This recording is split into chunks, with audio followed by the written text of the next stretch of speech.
Hala, may magbabalik nga daw po, ika nga po nila. So, sino nga ba daw po?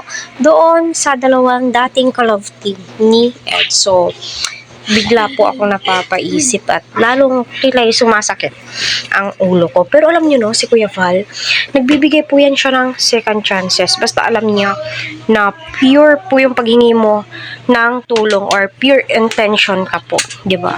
Kasi may iba tinitake advantage yung kabutihan ni Kuya Val Santos Matubang at ni Kalingap Prab. Pero this time sana, isipin 100 times kung nakakabuti nga ba, ayon nga ba sa viewers, ayon nga ba sa supporters, ayon nga ba sa lahat.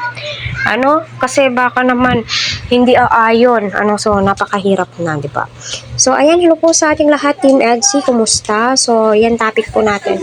Sino nga ba sa ka-love team nga daw po ni Kalingap Eds ang magbabalik sa Kalingap? So pabor nga ba po kayo?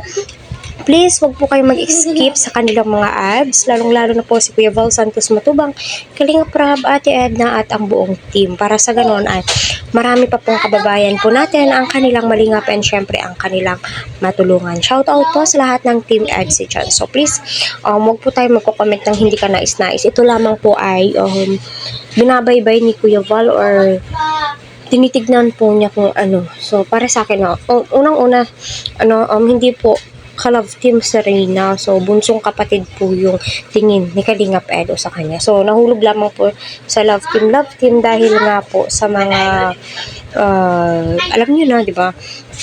Ngayon naman po, sa pag-uusapan po natin, naaayon ba kayo na babalik si Reyna at saka si Erica? Kung si Reyna naman po, okay naman din po yun kasi nakakaawa yung bata kasi may autism po siya, di ba? Nagpapagaling para mas matutukan masyado ng mga supporters and alam mo na, so sa hirap ng buhay ngayon. So aayon nga ba kayo? Yan po yung pag-uusapan po. Yun po yung nasa live ni Kuya Val. At sa pangalawa naman po ay patungkol nga din po ito sa kay Erica. So, si Erica nga ba yung babalik sa Kalingap? So, para sa akin, parang napakasakit na po ng tagiliran kapag si Erica pa yung babalik sa Kalingap. Diba? So, parang wag naman sana, charis.